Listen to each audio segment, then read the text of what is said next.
No dia 11 de dezembro de 2016, após 15 anos do ingresso da China na Organização Mundial do Comércio, o gigante asiático estará incondicionalmente integrado, o que significa menos chances de outras economias de mercado adotarem barreiras comerciais. Como conviver com a concorrência chinesa? Quais os possíveis impactos sobre salários e empregos no Brasil?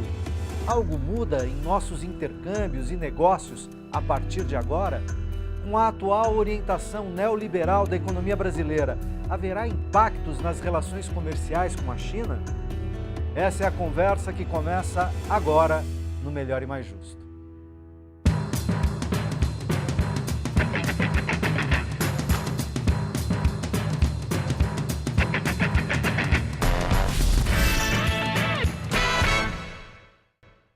Olá, bem-vindo ao Melhor e Mais Justo. Para fazer essa análise estão aqui hoje comigo Vladimir Milton Pomar, jornalista e escritor, e Kjeld Jacobsen, consultor em relações internacionais e diretor da Fundação Perseu Abramo. Bem-vindos. Muito obrigado. O que de fato muda em relação à China na OMC a partir de 11 de dezembro? Expliquem melhor essa situação para a gente. Pomar. Bom, basicamente é o seguinte, quer dizer, a China entrou para a OMC em 2001 e não entrou. Ela entrou com condicionalidades. Quer dizer, ela tinha que cumprir alguns pré-requisitos durante esse período, e um deles, que é o mais polêmico, é a questão se a China é ou não uma economia de mercado, né? Por que isso?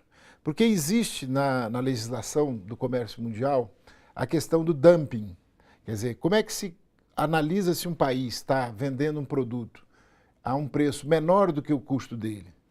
Se o país é economia de mercado e está na OMC, tudo normal, se faz uma análise do custo de produção no país. No caso da China, eles fazem num terceiro país. Então é uma coisa absurda, quer dizer, o produto é fabricado na China, mas vai se ver se o custo de produção dele na Inglaterra, por exemplo, é maior ou menor do que o preço que o chinês está vendendo. Ora, eles ficam furiosos até hoje com isso, porque não tem sentido nenhum, né, você analisar o custo de produção de um determinado produto num outro país. E essa questão do dumping, ela implica no quê? Que a acusação de que a China vende a um preço menor do que o custo de produção é que eles consideram que o custo de produção das economias capitalistas, ele não pode ser diferente de uma economia como no caso da chinesa. Só que a estrutura de custos na China é muito mais baixa do que de outros países, como a Inglaterra, principalmente países da Europa e o próprio Estados Unidos. Então, essa é uma discussão que ela envolve questão ideológica, envolve questão de concepção de país, de economia, mas envolve também uma disputa feroz, porque a China é hoje o maior exportador do mundo. Então, é evidente que nós estamos falando de trilhões de dólares, de um mercado enorme. Aqui no Brasil, o pessoal do aço, por exemplo, já disse que se a China entrar no OMC e não tiver mais essa questão da análise do dumping, vão fechar aí tudo quanto é empresa tudo quanto é siderúrgica no Brasil. Ou seja, a correlação de forças, esse jogo de forças continuará muito presente. Kjeld, desse ponto de vista, com o que disse o Pomar, é possível a gente imaginar uma China de fato integrada, vamos usar essa palavra, na OMC? Não, sem dúvida. Esse ingresso integral coloca a China, digamos, do ponto de vista das normas internacionais, no mesmo patamar de outros países.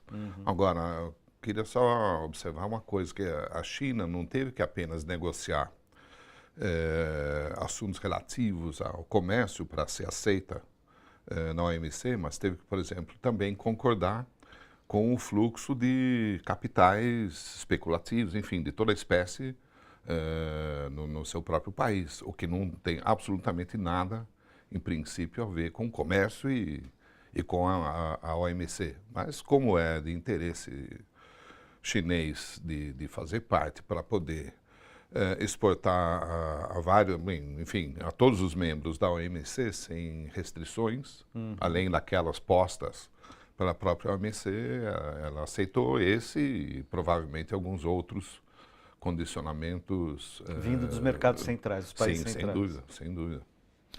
Existe um estudo da OMC de 1948 a 2009, do comércio no mundo, que é muito interessante, que ele mostra o seguinte: a China era 0,9% do comércio mundial em 1948. Em 2009, ela era 9,9%, quer dizer, ela aumentou 11 vezes nesse período. Os Estados Unidos eram 28 ponto alguma coisa, e em 2009 caiu para 8,9%, né? Então quase um terço que ele caiu. A Ásia era... Caiu quase 2/3. Quase, Sobrou exatamente, terço. restou um terço, né, do que era na época. A Ásia saiu de 14,4 para 28 ponto alguma coisa. Então a Ásia como um todo dobrou a participação no comércio mundial. O Brasil, que era 2% em 48, em 2009 era 1,3%, né? Também diminuiu. Diminuiu. E a Comunidade Econômica Europeia que conseguiu aumentar um pouco em relação ao que era em 48, porque também tem a questão da guerra, né, naquele período. Mas, de qualquer forma, digamos, é muito nítido. Na hora que você olha o quadro, você diz assim, bom, quem é que perdeu e quem é que ganhou? É evidente que esses dados mascaram uma realidade da participação dos Estados Unidos, porque os Estados Unidos eles vendem muita coisa através da China, porque eles estão com fábricas lá dentro. Tem a questão do NAFTA, né? Quer dizer, eles vendem de maneira, digamos, disfarçada, não é contabilizado como sendo americano. É made in China, made in México. É contabilizado como chinês, mas é americano. Na verdade, o capital... multinacionais, Então, assim, mas de qualquer forma, é muito interessante você ver a mudança que houve no mundo e o aumento do peso da Ásia e dentro da Ásia, da China, porque aí teve no início, nos anos 60, né, o Japão e depois a Coreia. Mas, assim, é muito nítido isso. Quer dizer, a China em 2009 era 9,9%, hoje deve estar uns 12% do comércio mundial. Quer dizer, ela realmente saiu lá menos da metade do que era o Brasil para ser hoje 7, 8 vezes o que é o Brasil, em termos de comércio, de participação no comércio mundial, né? Ô, Keldi, e com essa crise, que é uma crise mundial, uma crise econômica mundial, portanto, também no Brasil, intensificada fortemente no Brasil por razões internas, do ponto de vista econômico, mas por crises política e agora institucional muito fortes.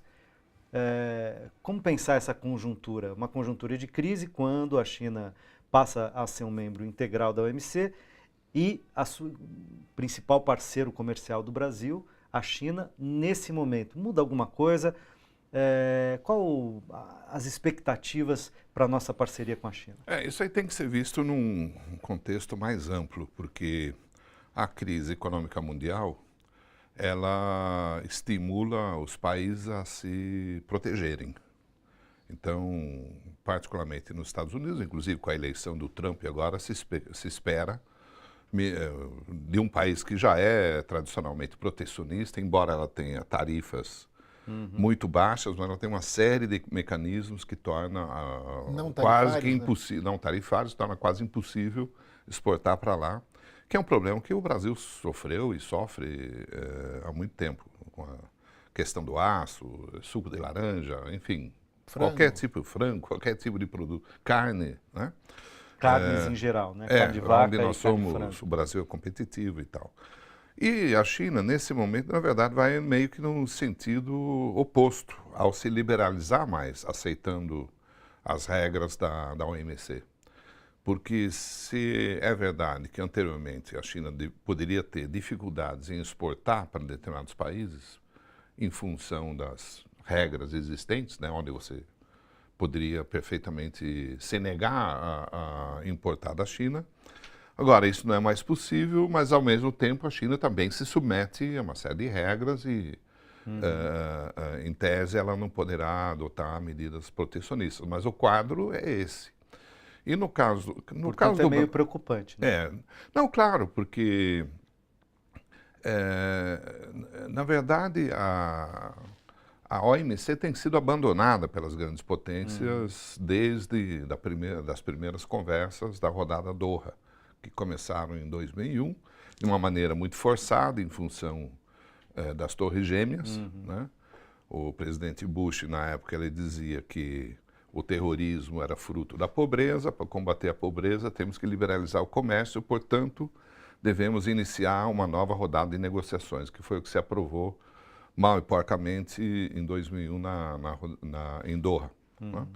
Até hoje, essa rodada nunca se concluiu, porque tem sido mais interessante para regiões como a União Europeia e países como os Estados Unidos fazer acordos plurilaterais, ou seja, com parceiros menores e, de preferência, parceiros mais fracos.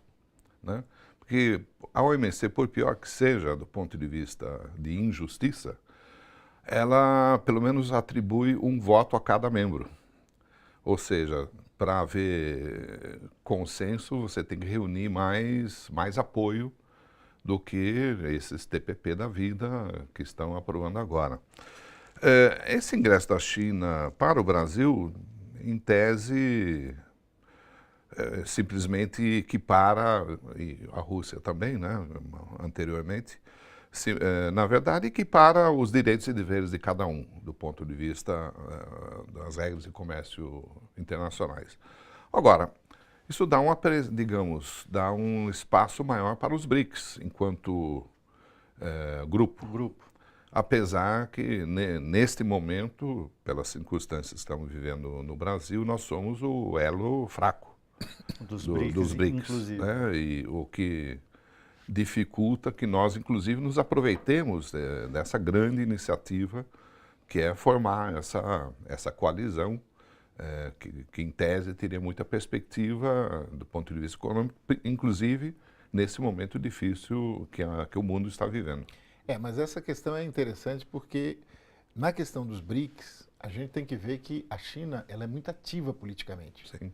A China tem uma atuação... Eu me lembro quando eu morei lá em 2007, eles realizaram um evento com todos os países da África. Eles pararam Beijing uma semana, a capital do país, né, Beijing, pararam uma semana com um evento com os africanos, todos os países africanos. Então a gente andava naquela região lá de Salintune, que é a parte das embaixadas,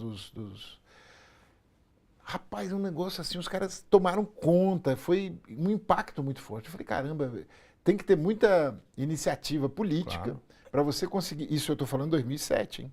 De lá para cá eles só aumentaram a influência sobre África, América do Sul, os países da própria Europa. Quer dizer, se você pegar hoje aqui na América do Sul, a gente está falando do Brasil, né?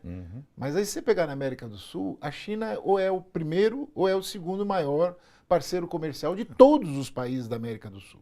Com um detalhe importante, a China não apenas estabelece uma relação comercial, como também ela investe no país. Você vai no Peru hoje, a influência chinesa no Peru é muito grande. Você vai no Chile, vai na Argentina, na Venezuela, né? Eles têm uma presença do ponto de vista de capital, de investimento e tudo mais. Agora, no caso da OMC, uma coisa que eu acho que é interessante é que quando a gente analisa os países que têm mais problemas, que eles chamam de painel, né? Painel, né? O painel é um dos mecanismos do sistema de solução de controvérsias. De solução de... Quando você vê quem tem mais problema é Estados Unidos, China, o Brasil não está atrás, quer dizer, Estados Unidos e China são os que mais têm querelas, né? Então sempre um entra com uma coisa contra o outro e tal. E essa questão vai se agravar, porque o Trump, ele não só a questão do protecionismo, mas ele vai tentar transferir os problemas, como eles já fizeram em outras épocas, né? Transferir os problemas dos Estados Unidos para o mundo, né? O mundo vai... Antes da gente falar no Trump, ainda falando na resposta que vocês estavam dando nesse momento, já tem perguntas do internauta, queria botar na roda.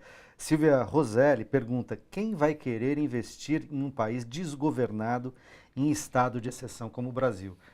Isso não prejudicará os investimentos chineses no país? Sim. No caso da China, a China ela é muito cautelosa com a questão política.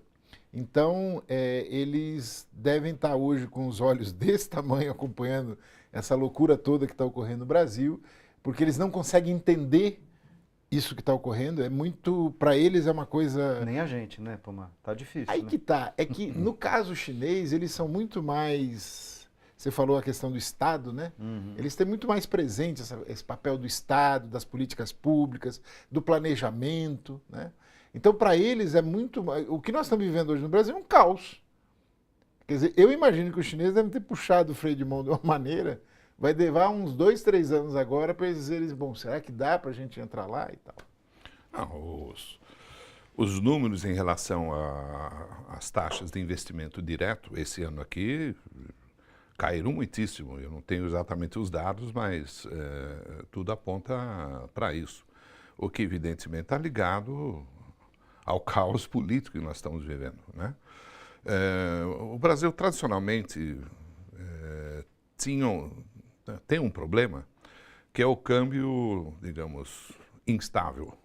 Isso já vem desde o início do Plano Real, o que, evidentemente, em determinados momentos, dificulta a recepção, né, de investimentos diretos, mas também dificulta para o próprio empresário brasileiro planejar. Se ele tiver que fazer um investimento a médio prazo, será que lá adiante o câmbio vai favorecer que eu exporte ou ele vai me pressionar para que eu importe e simplesmente monte bugigangas aqui, né? Isso é de fato um problema e que está presente novamente, além desse problema da instabilidade política, e não só a instabilidade política, digamos, a incompetência em que se transformou o nosso Itamaraty, com um político, não que o político em si seja um problema, mas esse político à frente, que já criou problema com a Venezuela, já criou problema com o Uruguai. Belicoso. Em vez de ser um diplomata, é um belicista, né? E, obviamente, isso não ajuda em absolutamente nada, seja no comércio, seja na atração de investimentos, né? Então, nós estamos vivendo um momento no Brasil muito difícil e que há o risco de ser destruído tudo que foi feito nesta área em particular desde 2003. O nosso ex-ministro Celso Amorim era um vendedor, vamos dizer assim, né, no bom sentido da palavra, e o comércio brasileiro cresceu, né, naquele período, e principalmente o comércio do Brasil com outros países em desenvolvimento. No caso da China, naquele período, o comércio brasileiro saiu de 2 bilhões ano 2,3 em 2000 para, em 2007, 23. Aumentou 10 vezes. Bilhões de 10 dólares. vezes. Isso, bilhões de Em dólares. 7 anos. Em 7 anos.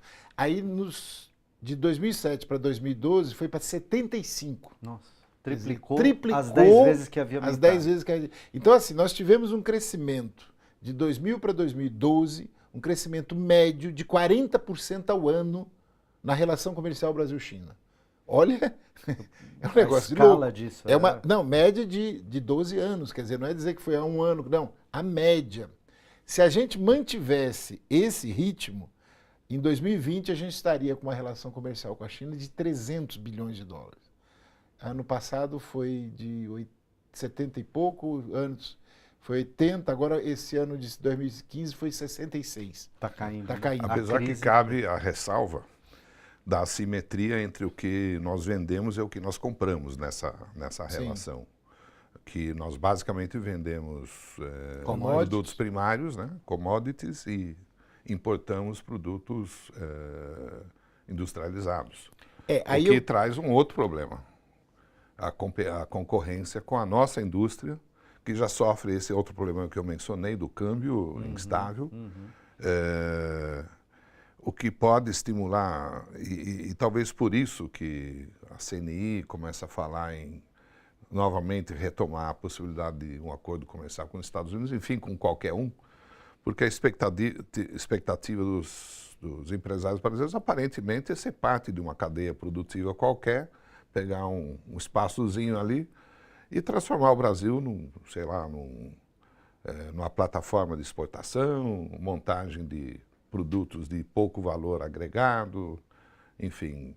É importante olhar esses aspectos também. Mas aí eu quero fazer também uma ressalva, que é o seguinte, aí entra a prática da coisa.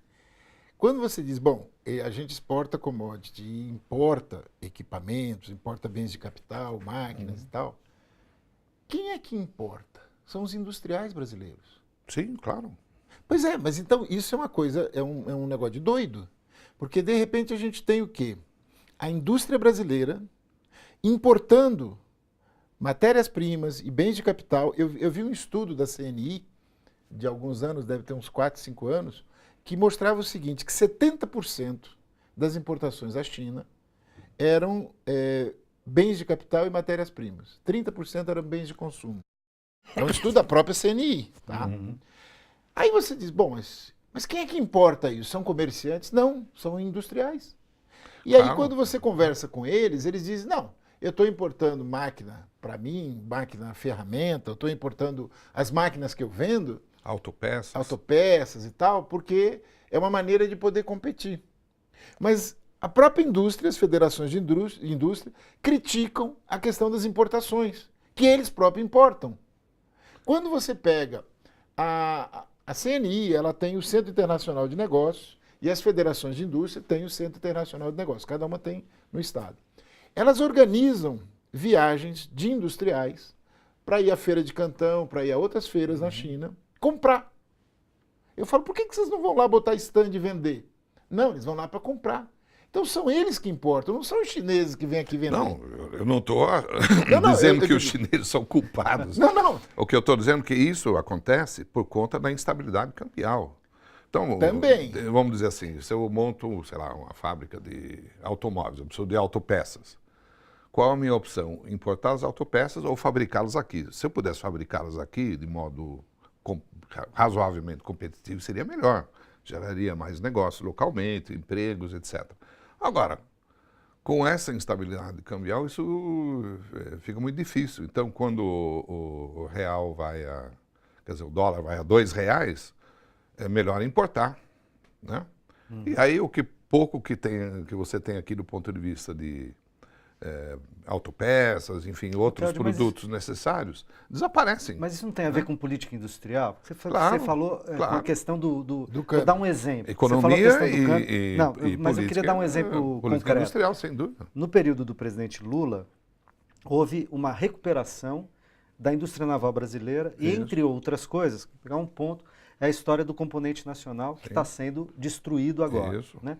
Mas ao fazer assim componente como a indústria nacional, naval então também. veja, você poderia dizer a mesma coisa, é mais barato comprar no exterior. Não, mas eu vou fazer uma política, inclusive com subsídio, para garantir que eu tenha emprego no Brasil, desenvolva tecnologia. Mas aí tem uma diferença, porque eu estou me referindo aqui a empresários privados. No caso da indústria naval, nós temos um indutor sob controle do Estado, que é a Petrobras. Né? Então, vale a pena forçar a Petrobras a gastar um pouco mais para estimular a indústria nacional, que, inclusive, com o passar do tempo, ao crescer, pode se tornar mais competitivo e favorecer até a própria Petrobras, se tornar competitiva no mercado internacional, enfim, vender para fora também. Mas não é para isso que servia, ou que serve, ou deveria servir o BNDES? Para a iniciativa privada, para financiar mas aí que tá, isso é criticado aqui. Agora, todo mundo desenvolvido faz isso. O que os Estados Unidos fazem em relação à sua indústria de armamento? Eles compram armas na Europa, na Rússia, no Japão, seja onde for? Não, eles fabricam nos Estados Unidos, custe o que custar. Né? E é o que estimula a indústria deles, apesar do problema de déficit comercial, etc. e tal. Mas o que mantém grande parte da economia americana funcionando é esse setor. Por quê? Porque o Estado compra do setor privado lá. Sim. Né? Vou dar um exemplo. E não é só lá. Isso é uma prática no mundo. Né? O discurso é um e a prática é outra. O pessoal do leite do Brasil foi à China para tentar vender lácteos na China. A China você encontra produtos lácteos da Dinamarca, da França, da Alemanha, dos Estados Unidos, da Nova Zelândia, tudo quanto é canto. Né? Aí o pessoal foi lá, eu acompanhei isso, foram na China para fazer contatos e tal, e descobriram que a China hoje já produz mais leite que o Brasil. A China há 20 anos praticamente não consumia leite de vaca. Hoje ela produz mais leite do que o Brasil, que é um grande produtor. Né? Bom, aí você diz, tá, mas e aí? Aí que a China adotou uma política de produzir a que custo fosse, para adquirir know-how, para ter as matrizes, para ter o sistema produtivo todo, para criar o hábito de tomar leite, porque não havia esse hábito de tomar leite de vaca. Quer dizer, houve toda uma campanha do governo. E isso fizeram puxa a industrialização local também. Né? Aí você diz, mas é um absurdo, eles subsidiam, porque o custo deles é mais alto. Sim, mas eles hoje são um dos maiores produtores de leite do mundo. Então, eles têm uma situação que daqui a pouco eles podem dizer, olha, nós vamos começar a reduzir o subsídio. Né?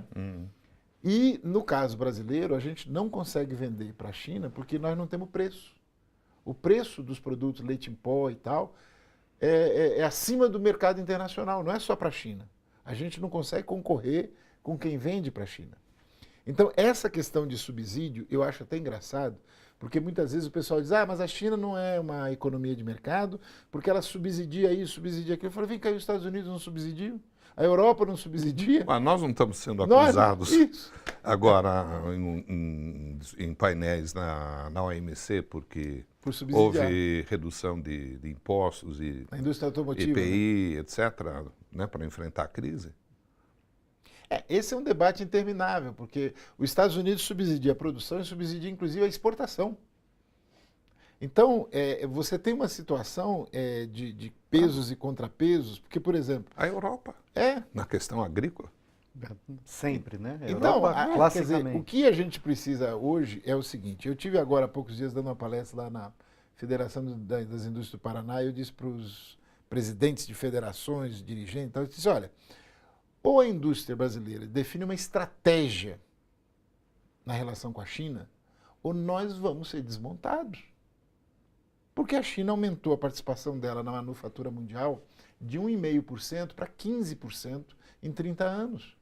Hoje a China deve estar com 17% de participação na indústria mundial. Faz ideia do que é isso? Entendeu? Isso porque reduziram o seu crescimento para favorecer o mercado doméstico chinês. Né? Nem estão tão agressivos, metade, né? entre aspas, aliviaram um pouco. Do que tange ao comércio, exportação, importações e tal, em função de uma outra estratégia necessária de favorecer o crescimento do mercado doméstico. Que, aliás, foi o que foi feito no Brasil em 2009, 2010 e que deu muito resultado. Sim. Saímos da crise montado numa marolinha. Como dizia o presidente Lula, né? O presidente Lula dizia, foi uma marola aqui, os efeitos foram uma marola e tal. Depois a crise se agravou e digamos que a gente não teve a mesma sorte na condução da política industrial. Mas aí tem uma coisa que o Kelly chamou a econômica. atenção, que a gente normalmente não trata nessas coisas quando fala de comércio, que é a questão do sistema financeiro. Né? Por que a crise se agravou? Né? O sistema financeiro dos Estados Unidos já se arrumou. Já se arrumou. Já estão lucrando. Né? Então, e como é que chama? Os executivos não perderam um cento. E ninguém foi por mais responsáveis que fossem por o início daquela crise de 2007. O que é bom falar da questão da crise financeira? É que desde que eu acompanho China, e já faz bastante tempo, eu sempre vi notícias aqui no Brasil, Gazeta Mercantil, Valor, porque o sistema financeiro chinês é podre, porque tem crédito podre, porque o sistema financeiro chinês vai arrebentar. Eu acho que eu fiquei uns 30 anos lendo isso. Quem é que foi para o vinagre? O sistema financeiro norte-americano. Só que aí eles transferem os prejuízos dele para o mundo. Quer dizer, essa questão do sistema financeiro, ele acaba tendo um peso... São socialistas, né? Eles socializam os prejuízos. Acaba tendo um peso quando a gente discute essas questões, porque assim, aí você viu aquela crise que deu lá na Bolsa, né? A crise que deu na Bolsa na China, o governo entrou. E disse, opa... Então, e olha que a ação em bolsa na China não é significativa, não estamos falando da economia americana. Isso, mas eles têm um controle do sistema financeiro ainda que nós não temos, por exemplo. Quem manda na política, quem manda na legislação, quem manda em tudo aqui no Brasil é o sistema financeiro. E isso acaba tendo, no caso dos Estados Unidos, uma influência que a gente muitas vezes não se dá conta. Quer dizer, na hora que a política industrial fica vinculada à questão do câmbio, estamos mortos, né? Nós vamos agora para um rápido intervalo e daqui a pouquinho a gente volta com esse interessante debate.